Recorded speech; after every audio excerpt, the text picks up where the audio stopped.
This assessment will focus on my primary specialisation, which is literacy. Within the Victorian curriculum, English is structured and organised by language modes, strands, substrands and content descriptors. There are 3 language modes.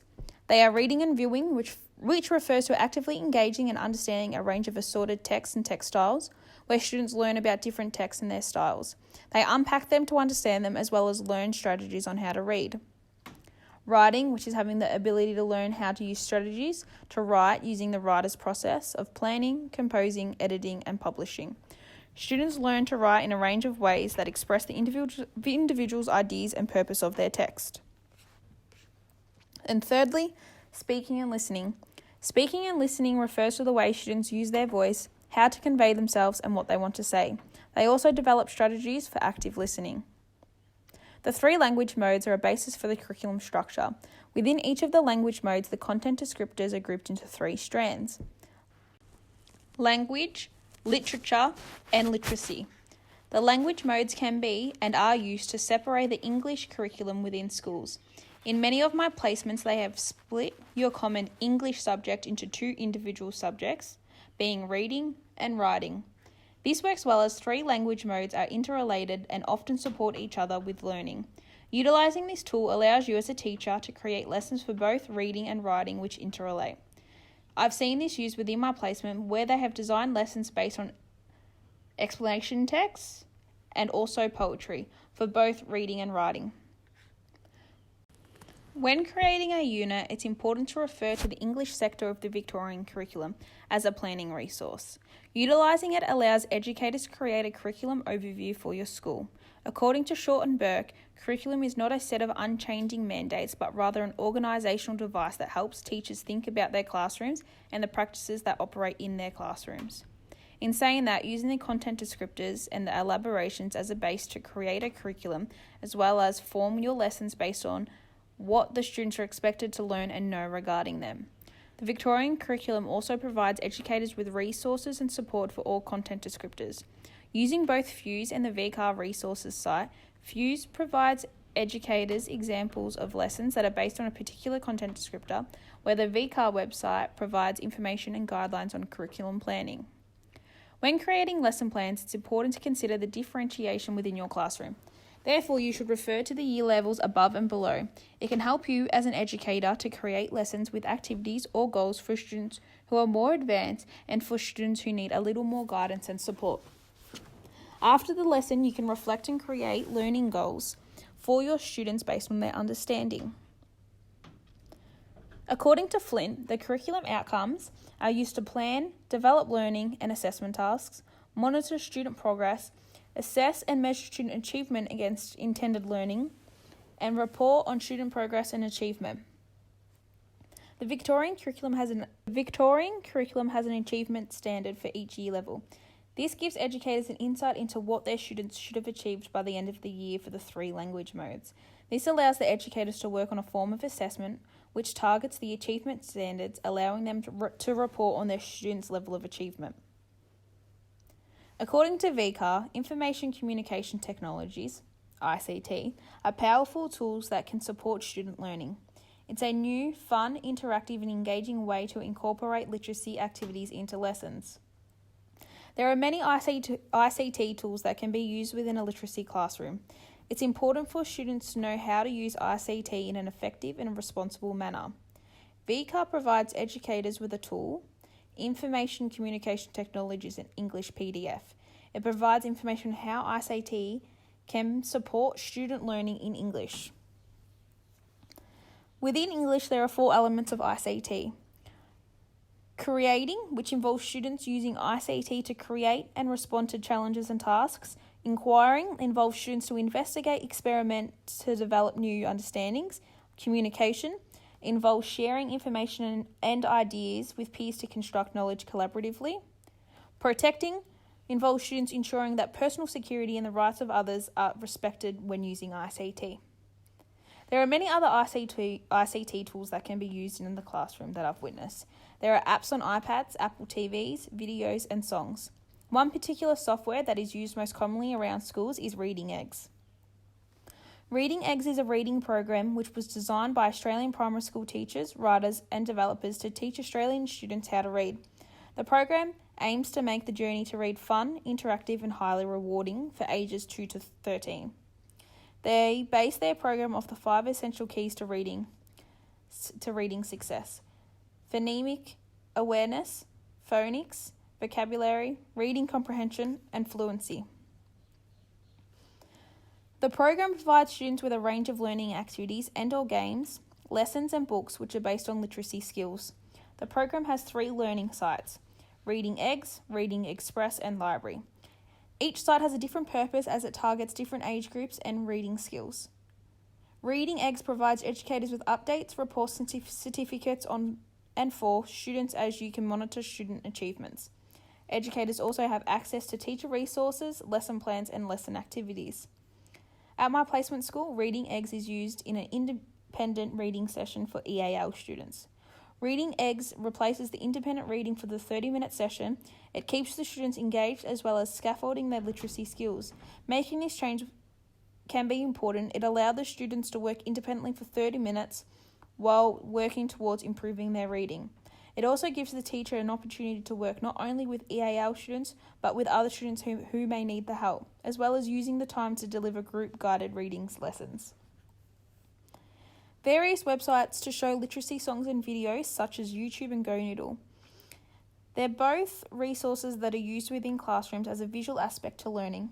It allows for students to be engaged and create a fun environment to learn. Seeing this firsthand within classrooms showed me how much students enjoy visual learning, how engaged they are, how much they take from it. A catchy song or dance sticks with young learners, which they can refer to when needed. According to HITS, lessons should have a clear learning intention with goals that clarify what success looks like. In all my placements, I've witnessed all the classes using learning intentions and success criteria to explain to the students what they need to know and what they must be able to do at the end of the lesson. It's a great tool to use as research shows goals are important for enhancing performance. Learning intentions and success criteria are great for a whole class approach. It allows the students to be working towards the same goal together. Students also have personal goals which they work towards. In my placement school, they have both reading and writing goals. As an educator, it's important to look at the year level above and below when creating individual learning goals, as well as the students' work, as you can focus on the individual students' needs and what they need to work on and improve. When teaching literacy, it's important to use multiple strategies throughout literacy sessions that coincide with the topic as well as work for you as an educator and the needs of your students. Teachers need to know how, when, and why to select strategies for a literacy lesson which consider and targets the diversity within students. There are many strategies that target specifically for reading and writing, such as gradual release of responsibility, reading aloud to students, modelled reading and writing, mini lesson, whole part whole strategy, shared reading and writing, guided reading and writing conferences, and independent and reading and writing. Throughout my placement, I've witnessed and implemented many of the strategies mentioned above. Some of the strategies that resonated with me were guided reading, reading and writing conferences, model reading and writing, and gradual release of responsibility. Guided reading and writing sessions were small groups of students who would be at a similar reading level or reading goal. I would work with them in a 30-minute session, which normally would be independent reading. It gave me an opportunity to focus close with a small number of students to expand their skills. Reading and writing conferences were used by my mentor teacher to work with and speak to the student individually to work on learning goals and strategies they can use to succeed. This was a great way to focus on one student at one time. They were able to focus specifically on what was expected of them. Modelled reading and writing was used by myself and my mentor teacher. It gave the students a visual of what was expected of them and how to do it. By having the visual, they could go back and work independently as they knew what was expected. Gradual release of responsibility is a great method which I used in literacy lessons, following the I do it, we do it, you do it together, and you do it alone procedure over multiple lessons. It gave the students an understanding from multiple aspects. They could build on their knowledge by utilising myself and their peers. To effectively organise and put the content into teaching sequence, It's important to know the content as well as your students and what the best way to deliver the information is. When organising it, it's important to consider the differentiation in your classroom and look back at the curriculum and understand the standard for the year level above and below, which you can incorporate into lessons. With doing so, you'll be able to organise the lessons into a sequence, which you'll be able to effectively deliver in a manner that targets all students within your classroom. At My Placement, they have a set way to structure lessons and go off the gradual release of responsibility model. For literacy, it is structured 10 to 15 minutes of connection, explicit teaching and active engagement, 30 to 40 minutes of independent practice and differentiation, 5 minutes for share and reflection. Each morning, the classroom that I'm in begins with reading, as they have 30 minutes of independent reading every morning. To build on students' physical, social, and intellectual development, it's important to understand your students. As stated earlier, all students are at different stages in their learning. There is differentiation within most classrooms. Each student in your classroom identifies as themselves, as they are all individuals. Each student learns differently, each student excels in their own way, and each student learns at their own pace. As a teacher, it's important to understand and to know you can successfully target each aspect of everyone in your classroom. Planning your lessons on inquiry-based learning allows you, as the teacher, to take a constructivist approach within a classroom. Taking this approach allows students to draw on prior knowledge, belief, and skills. Students will be engaged, therefore process new information whilst building their own understandings. A framework that can be used for the inquiry-based learning approach is the 5 E's. The engage, explore, explain, elaborate, and evaluate. The 5 E's can be used for planning literacy units or lessons. When planning, it's important to recognise what you want to target and if you need to teach the content, as the students may not already possess it. In this case, most teachers will use this moment to utilise explicit teaching to teach literacy skills, to gain an understanding. Once the basic information is understood, students will be able to scaffold their own learning in their own manner as they go through the 5 E's framework. In every classroom, there is the unpredictability, but most commonly a diverse range of linguistic, cultural, religious, and socio-economic backgrounds of students within a mainstream classroom. As a teacher, it's important to gather as much information on the students to understand them, but also gather information and strategies to help improve their literacy skills. Within Australia, to support teachers regarding English as a second language or dialect, there are supporting resource documents. These documents can be used to help organise and structure lessons. Within a classroom, it's important to implement Villiers and Lucas's characteristics of culturally responsive pedagogy, as well as the ones of Ivan Armento into your teaching. To implement the characteristics, it offers students an engaging and enriching curriculum. Apart from the characteristics, there are other effective strategies that can be used within a classroom. These strategies can be used to support students with linguistic diverse students' language and literacy development. When associating the characteristics above with the students that may have different socio-economic status, that being low or high, and or students with different religious backgrounds, as an educator, you need to be considerate of those students. It's important to consider the characteristics that would work well and are appropriate, that will make the individual feel included. For students with religious backgrounds that may not celebrate Easter and or Christmas, it's important to understand what they celebrate in their community, which you may incorporate into your classroom. It's important to speak with the students' parents or carers to see if they allow their child to participate in the Easter or Christmas activities, and if it's appropriate to incorporate their religious celebrations within your classroom. I've witnessed this in my placement classroom, as there is lots of diversity. My mentor teacher speaks with the parents and or carers prior to the celebrations and seeks advice. For students with low socioeconomic background, schools have set programs to help finance families in need. It's important to help families that need the support, as it's crucial to the development of their children. Within my placement school, they use the department program Camps, Sports and Excursions Fund, commonly known as CSEF. CSEF allows parents who have valid concession card apply. Once it's approved, $125 per student will be sent to the school, and the money goes towards expenses relating to various aspects of school activities. This allows the students to be included in all the activities that help further their learning and social abilities. As stated by Churchill, to To achieve high quality, high equity outcomes, teachers need to create learning environments that work against exclusion. Students' backgrounds are deemed to impact on their learning. According to Ewan, children in Australia who are from disadvantaged backgrounds are much less likely to succeed at school than children from more privileged ones. No matter what background a student may have, everyone is entitled to an education. Nowadays, there are classroom practices that mediate poverty and equality that enhance the educational outcomes of all students. Churchill states there's a framework for teachers in the effort to develop critical and socially just pedagogies. The teacher practice critical and socially just pedagogy.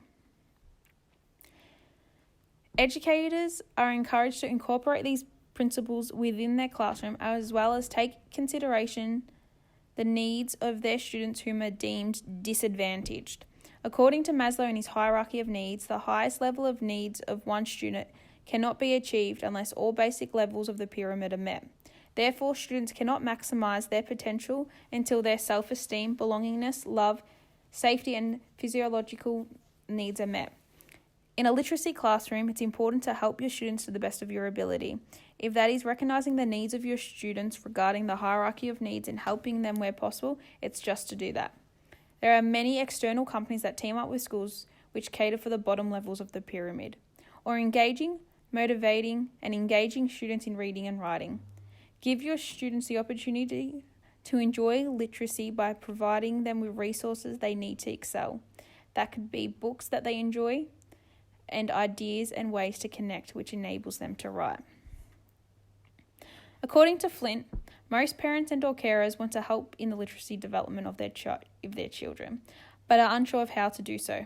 As a teacher, it's important to implement strategies that help parents be part of this process. Throughout my placement, I've witnessed some strategies that can involve parents in the educative process of their children.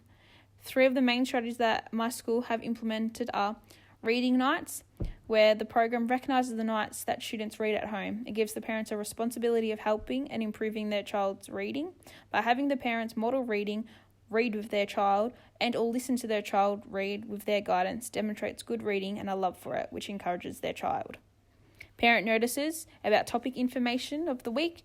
The newsletter gives the parents the information of the learning intentions and success criteria of each subject of the week, allowing the parents to know what their child is learning in school, gives them the opportunity to build on their child's knowledge. Parents can contribute to their learning by implementing strategies at home to help extend on their child's skills and understanding.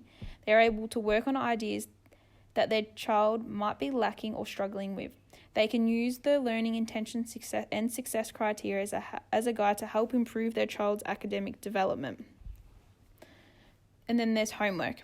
Homework helps parents guide their child in the right direction. It gives them an opportunity to educate their child on particular topics, which enhances their learning.